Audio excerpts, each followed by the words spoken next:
So has Noelle finally gotten over her little issues with her family? Kind of not, but like, we're still working on it, and of course she had a cute little moment between her and Asta in this episode, right at the very end, and mainly antics. Like, I think a bunch of this episode was like focused more on kind of like beach antics, a little bit of training, and finding out more about a lot.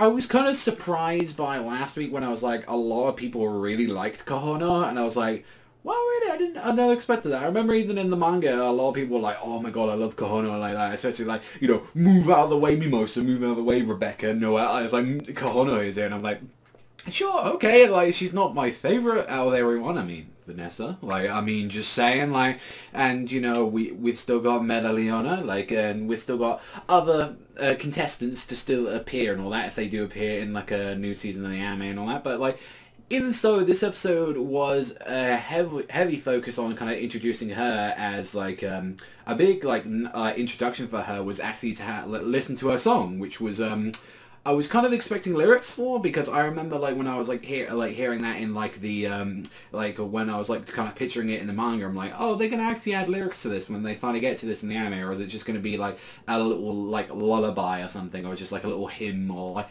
whatever they were gonna do. And it just ended up being her just kind of going la da da la la la, like it was this nice song. Like I didn't hate it. I wasn't. The only thing I will say is that visually that whole scene, like they were kind of picturing it to be this kind of really beautiful moment and stuff like that. I will say that it was the visuals that were really lacking it for me when it was at that part, because you can kind of tell this episode was outsourced. Like definitely the third, like it was a clear difference I felt from like the first half and then the second half of this episode, where it's like the first half where it was like a little wonky, like here and there, I was like, ooh, character's looking a bit weird there, and it's like, the second episode, like, it looked night and day for parts. I was like, why is it like suddenly now, like, when we're having Asta Noelle training, is like, it looks really good, or just seeing some of like the little antics that they were doing at the beach, I'm like, this looks so much better than the rest of this episode. Like, it was so drastic in this one. It wasn't like some of the stuff that we saw, like, I think it was maybe like the start before they left there, where it was like it looked really bad, like a lot of characters looked really awful, but this one was like like kind of average, and then it was like, whoa, like it looked completely different. It looked like what we kind of expected from like the first episode of the series, when it was like, hey, we're just going to invest a lot into art and animation, and then a lot into the background colors, and just so much stuff going on there. So it was a nice little thing to point out. Again, I think, like, as much as I've been racking on the filler stuff, which there was, like, this was, like, a chapter that they did, I didn't mind it this week. I think, like, the little gags that they had between Magna, Lark, and, like, some of the nice little bits that they had with some of the other characters, I was like, that's like, to be there, I got a chuckle of, like, really creepy Gordon, who's on his own, and he's drawn faces of all the black balls, and they're like, they left me all alone, why did they leave me? Like, I was like, okay, that's actually pretty good. I actually did get a couple of chuckles out there. But the whole gist of this episode is they meet Kahana. She talks to them, saying, like, she gets a little embarrassed, like, yeah, you see me, like, singing all that, and, like, she talks about how her dream is to become an idol, which they have no clue about, like, Asta and Noelle, what the hell that is, and she talks about, like, how she would actually help Noelle with their training, because she seems to have a giant focus on water magic as well, or at least it's a water part of her, like, lullaby magic and stuff that we can see from her, where she's doing, like, all the healing stuff, and she was clearly able to control it very well, as she was like manipulating, like when she was healing Asta. I was like, oh wow, she's actually pretty goddamn good at this. Like, I was like, so they used the rest of this like time, where it was like they had about five days or so, like, to train up until like the whole moon was active and all that, and that was the safest time that they go in there. So she had to learn her powers. However, she was not unleashing it all like she did last time. That was her biggest issue, where it was like she didn't go full out like she did when we kind of first met her. And then after that, what the giant problem was with this was when we was looking at her, it was like she just kept doubting herself, and like in Kahana was talking about, maybe you got some issues and all that you still need to sort out with family.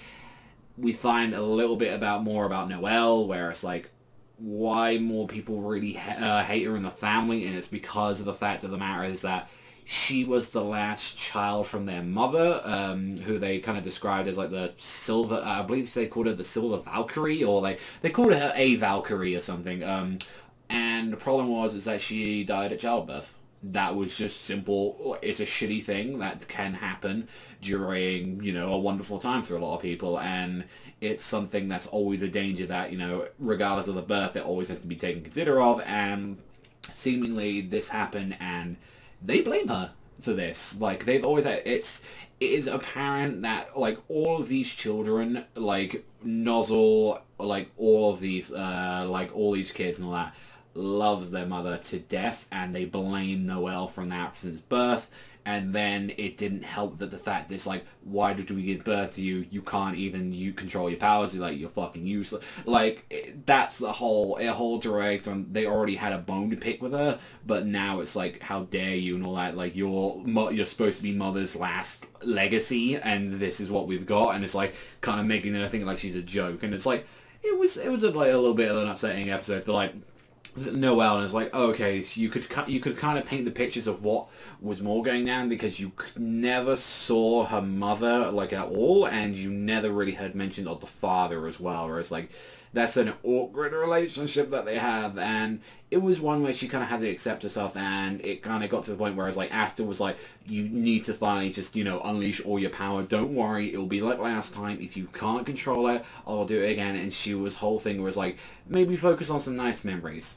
She didn't think she had any of them, but then she thought of all the times that she was with the Blackpool. There was a nice moment with Yami where it's like he goes up to her and says, "Huh, so you're a failure, huh?" and all that. Like, here, like, not even the, like, your own family goddamn wants you. And like seeing like her being like, just leave me alone, just fuck off, Yami, just, I want none of this. And then he's like, well, if you're useless, then you should come and join us. We're the worst pieces of shit there is and all that. We take useless and they're family. And I was like, that's a nice little bit for Yami. Like, it was not the full thing they said, but it was pretty much what he was getting at, with the whole point where it's like, we're just pieces of shit. So as long as we're all pieces of shit together, that's fine. You always have a place here. Like, it's the nice little moments you have with Yami like that, where it's like, it's how he got treated. It was like, he was an outcast, and someone gave him an opportunity to, like, grow into something, and that's why I've always, like, yeah, like, the only other, like, captains that have ever had that much time to even do, and not even that much, it's like,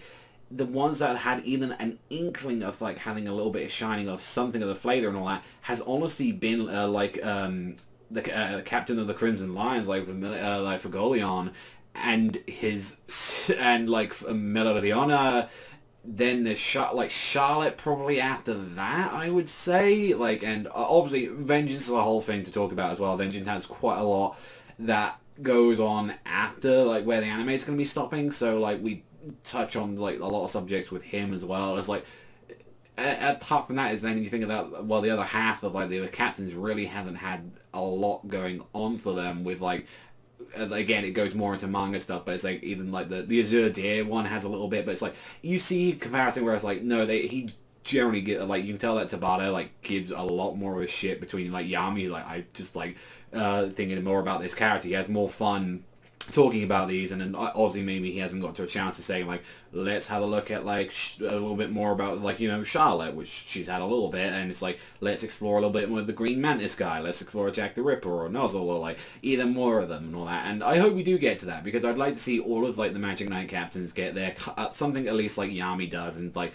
seeing how it's, like, kind of paid off and all that, and it's all thanks to, like, Julius giving Yami a single chance. It's just nice things like that, like, on there. But it ends, she's finally able to control it. Like, Asta, like, kind of grabs her at the end after everyone's, like, all cheering her, like, her on. All the Blackpools are there telling her to just hurry up and do it in their own little way.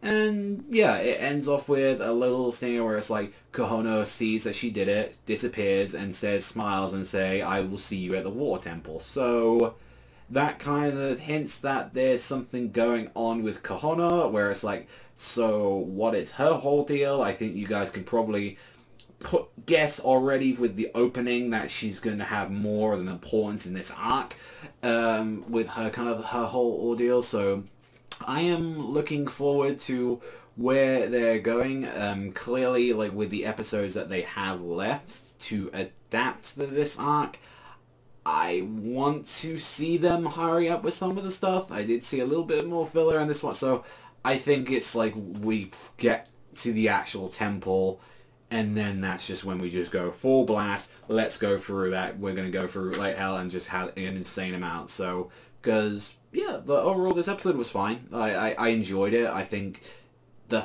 I guess like I'm at the point where I'm accepting the encounter. Like, I shouldn't have to for the most part, because a lot of the time it's really not good or just but this one I actually got a lot of chuckles out of it. It helped with a little bit more characters. Like, let's just give them some more like nice moments together and some scenes and all that, because clearly a lot of them don't get a lot of time to shine until like this arc, and then later on. Like, the thing is, the Black Bulls are normally really branched out, like with like how they get their little times to shine, so they kind of want, you've got this full cast and it's like, let's just give everyone some moments on that. And sometimes it's either really bad with just making the most tropiest pieces of shit, and sometimes you get some nice little moments or funny moments. Like manga, like I think probably come out the best out of the anime, I would say.